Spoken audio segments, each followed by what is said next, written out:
রায়ানের দিল্লি যাওয়ার কথা দাদুকে বলে দিয়ে পারুলকে ফাঁসিয়ে দিল শিরিন। হ্যাঁ বন্ধুরা, এমনটাই দেখা যাবে।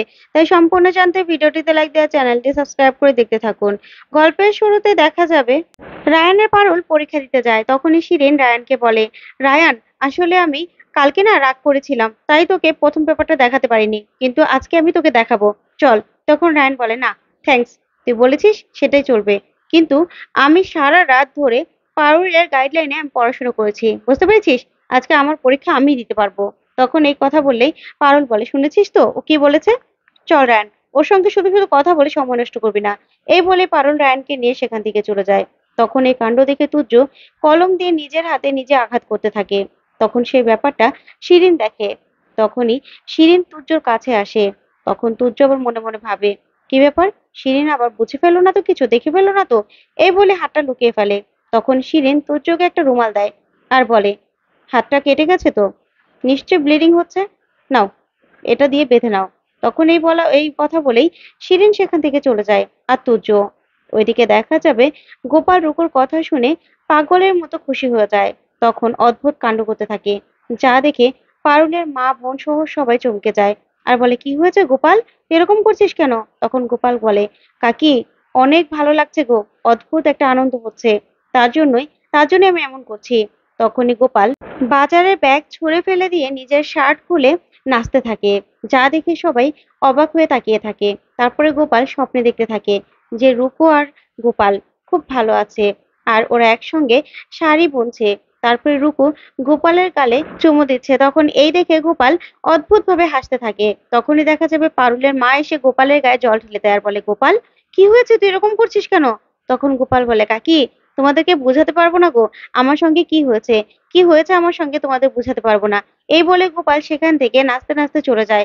তখনই অতসী বলে, বউয়ের জ্বালায় একদম মাস্টার দাদা মাথাটা গেছে, গেছে মাথাটা, কি কাণ্ড করছে গো, দেখে খুব কষ্ট হচ্ছে। এই বলে সবাই কষ্ট পেতে থাকে গোপালের জন্য। ওইদিকে গোপাল রূপো আরো 2 মাস থাকবে শুনে খুব খুশি হয়। অন্যদিকে দেখা যাবে এক্সাম চলছে। তখনই রায়ান অনেক ভালো করে লিখতে থাকে এদিক ওদিক না তাকিয়ে। তখন পারুল রায়ানকে লিখতে দেখে খুব খুশি হয় আর মনে মনে ভাবে, যাক, রায়ানটা অন্তত লিখছে তো। তারপরে দেখা যাবে লুজ পেপার নিলে স্যার এসে বলে, বাবা, কালকে তো একটা অক্ষরও লিখতে পারলে না, এদিক ওদিক তাকালে, আজকে তো দেখছি এদিক ওদিক না তাকিয়ে ভালো মতো পড়াশুনো করে এসেছো, লিখছো নিজেটা নিজেই। তখনই রায়ান বলে, হ্যাঁ স্যার, সবই পারুলের জন্য, পারুল সারা রাত ধরে আমাকে পড়িয়েছে। তখন স্যার খুশি হয়ে যায় আর বলে, যাক, ভালোই হয়েছে, পারুলের দৌলতে অন্তত নিজের পরীক্ষাটা নিজে তো দিতে পারছো। তখন রায়ান বলে, দেখেছিস, স্যার কষ্ট করেছি আমি, স্যার আমাকে একটু ক্রেডিট দিল না। তখন পারুল বলে, চুপ করতো, এবার তাড়াতাড়ি করে এক্সামটা দে। তখন তুজো এই কাণ্ড দেখতে থাকে আর শিরিনও। তারপরে দেখা যাবে পরীক্ষা শেষ হয়ে যায়। পরীক্ষা শেষ হলেই পারুল রায়ানকে বলে, কিরে, পরীক্ষা কেমন হলো? তখন রায়ান বলে, খুব ভালো, এই প্রথম পারুল তোর জন্য, তোর জন্য আমি নিজে এদিক ওদিক না তাকিয়ে পরীক্ষা দিয়েছি, আমার যে কি আনন্দ হচ্ছে না, খুব ভালো লাগছে। তখন এই বলে রায়ান আর পারুল কথা বলতে থাকে। তখন শিরিন দেখে খুব রেগে যায় আর ওইদিকে তোর্য এই কাণ্ড দেখে রেগে যায়। তখনই শিরিন তোর্যর দিকে তাকায়, হঠাৎ করে তাকিয়ে দেখতে পায় যে তোর্য পারুলের দিকে তাকিয়ে তাকিয়ে রাগ করছে। তখন শিরিন সবটা বুঝে যায়। ওইদিকে রায়ান আর পারুল সেখান থেকে বেরিয়ে গেলেই তুর্যর কাছে যায় শিরিন আর বলে, কি ব্যাপার তুর্য, তুমি পারুলকে খুব ভালোবাসো তাই না? তখন তুর্য বলে, কি যে বলো না। তখন শিরিন বলে, আমি জানি তুমি কি ভেবেছো, তোমার হাতের ক্ষতটা আমি দেখিনি। দেখেছি তো, পারুলকে রায়ানের সঙ্গে একসঙ্গে দেখে তুমি সহ্য করতে পারোনি, তার জন্যই নিজেকে নিজে আঘাত করেছো, তাই তো? তখন তুর্য বলে, কি চাও তুমি? তখন শিরিন বলে, বন্ধু হতে। তখন তুর্য বলে, কি, বন্ধু হতে? তখনই শিরিন বলে, হ্যাঁ। ওইদিকে দেখা যাবে পারুল আর রায়ান যাচ্ছে। ঠিক তখনই আইসক্রিম দেখে রায়ান গাড়ি থামিয়ে দেয়। তখন পারুল বলে, কি রে, তো গাড়ি কি আবার নষ্ট হয়ে গেল নাকি? তখন রায়ান বলে, না রে, গাড়ি নষ্ট হয়নি, তোর জন্য আজকে আমি এত ভালো একটা পরীক্ষা দিলাম, আর তোকে ট্রিট দেবো না, চল আইসক্রিম খাবি। তখনই পারুল বলে, ঠিক আছে ঠিক আছে। তারপর আইসক্রিম নিতে গেলেই রায়ান টাকা দিতে গেলে পারুল বলে, আমি টাকা দেবো। তখন রায়ান বলে, না, আমি পরীক্ষা দিয়েছি, তুই আমাকে গাইড করেছিস, তাই আমি তোকে খাওয়াবো। তখন পারুল বলে, না, আমি খাওয়াবো, তুই টাকা কোথায় পাবি, সে তো দাদুর টাকাই। তখন রায়ান বলে, তুই তুই কোথা থেকে দিবি? তখন পারুল বলে, কেন, আমি তো টিউশনি করি সেখান থেকে। তখন রায়ান বলে, আমারও জমানো টাকা। তখন এই নিয়ে দুজন ঝগড়া করতে থাকে। তারপরেই ঝগড়া দেখে আইসক্রিমওয়ালাও অবাক হয়ে যায়। ওইদিকে রায়ান আর শিরিন ঝগড়া করতে করতে দুজন ঠিক করে যে দুজনেই অর্ধেক অর্ধেক টাকা দেবে। তারপরে রায়ান বলে, ঠিক আছে, আয় জন্তু আয়। তখন পারুল বলে, তুই কি ভেবেছিস এই যে তুই আমাকে বাইকে করে নিয়ে আসছিস, আমি কি টাকা দেবো না? হ্যাঁ, অর্ধেক তেলের টাকা তোর, অর্ধেক আমার, বুঝতে পেরেছিস? এভাবেই আমরা চলবো। তখনই রায়ান বলে, ঠিক আছে। তারপর আইসক্রিম নিয়ে দুজন হাত ধরে একসঙ্গে হাঁটতে থাকে আর খেতে থাকে।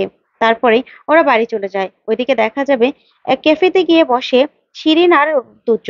তখনই শিরিন বলে, আমি রায়ানকে ভালোবাসি আর তুমি পারুলকে ভালোবাসো।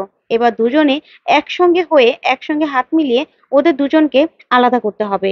তখন তুর্য বলে, আসলে ওরা এক বাড়িতে থাকে তো, সেই জন্য ওদের মাখামাখিটা একটু বেশি হয়ে যাচ্ছে, ওরা কাছাকাছি বেশি চলে আসছে। তখন শিরিন বলে, ঠিক বলেছো, সেই জন্যই তো আমি রায়ানকে ওখান থেকে নিয়ে চলে গিয়েছিলাম আলাদা করে, কিন্তু ওই আশুতোষ বসু সবকিছু গন্ডগোল করে দিল। তখনই তুর্য মনে মনে ভাবে, ওই আশুতোষ বসু, ওকে তো আমি শেষ করবোই, ওর পরিবার শুধু সবাইকে আমি শেষ করে দেবো, সবাইকে। তারপরে শিরিন বলে, তুর্য কি ভাবছো? তখন তুর্য বলে, না, ভাবছি যে দাদুর কাছে ওদের সম্পর্কের ফাটলটা ধরাবো কি করে, দাদুর কাছে কি বলবো। তখনই শিরিন বলে, ওদের দুজনের না ভিতরে অবিশ্বাস ঢুকাতে হবে। দুজন দুজনের সম্পর্কটা ভাঙতে হলে দুজনের মধ্যে অবিশ্বাস ঢুকালেই না ওদের সম্পর্কটা ভেঙে যাবে। দাদুকে দিয়ে কিছু একটা করতে হবে। তখন তুর্য বলে, কিন্তু কি করে? তখন শিরিন বলে, সেটা আমিও ভাবছি। ওইদিকে জিনিয়া আর সুমেধা আর শ্রী ক্যান্টিনে আসে। তখনই তুর্য আর শিরিনকে একসঙ্গে দেখে আর বলে, দেখ ওরা এখানে কি করছে। তারপর তুর্যর কাছে এসে সুমেধা বলে, আচ্ছা তুর্য যাবে না বাড়ি, চলো। তখন তুর্য বলে, তোমরা যাও, আমার একটা কাজ আছে। তখন সুমেধা বলে, ও আচ্ছা, তোমার আবার কিসের কাজ? তখন তুর্য বলে, থাকতে পারে না। তারপর সুমেধা আর শ্রী সেখান থেকে চলে যায় আর বলে, দেখেছো ওরা একসঙ্গে কথা বলছে, নিশ্চয়ই কিছু একটা ঘটছে। তারপর এই বলে সেখান থেকে চলে যায়। ওইদিকে তুর্য বলে মনে মনে, না, শিরিন যে পারুলকে ক্ষতি করতে চায় সেটা আমি জানি, কিন্তু আমার কিছু করার নেই, পারুলকে পেতে হলে শিরিনের সঙ্গে তো আমাকে হাত মিলাতেই হবে, কিচ্ছু করার নেই। ওদিকে দেখা যাবে রায়ানের সবাই প্রশংসা করতে থাকে।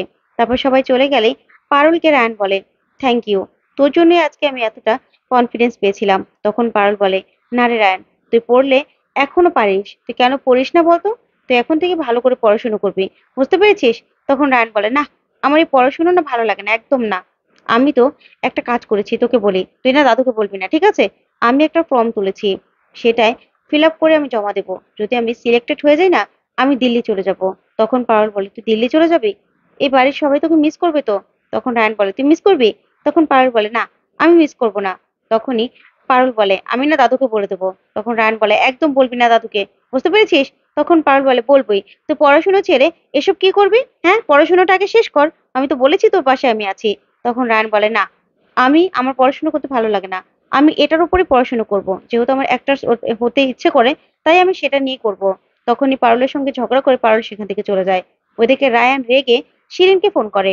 তখন শিরিন ফোনটা দেখেই বলে, বাবা রায়ান, তোর এতক্ষণে আমার কথা মনে পড়েছে? তখন রায়ান বলে, আর বলিস না, ওই জন্তুটার কথা আর বলিস না, জন্তুটা না একটা বেমান, একটা স্বার্থপর। তখনই শিরিন বলে, বাহ, তোর এই দেবী মা হঠাৎ করে এমন উল্টো গেল কেন? তুই এভাবে রেগে গেছিস কেন?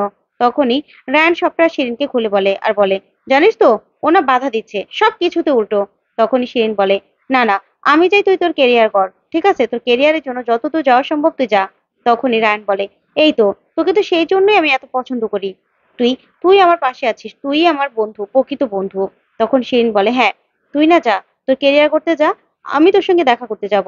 তখন রায়ান বলে, ঠিক আছে, ঠিক আছে, এই বলে রায়ান ফোনটা রেখে দেয়। তখন তুর্য বলে, আচ্ছা, কি করে ওদের মধ্যে ফাটল ধরাবো শিরিন, বলো তো? তখন শিরিন বলে, পেয়ে গেছি ফাটল ধরানোর উপায়। তারপরে দেখা যাবে তার পরের দিন সকালবেলায় রায়ানের দিল্লি যাওয়ার কথাটা শিরিন বলে দেয় দাদুকে। তো বন্ধু, কেমন লাগলো আজকের আপডেট? কমেন্ট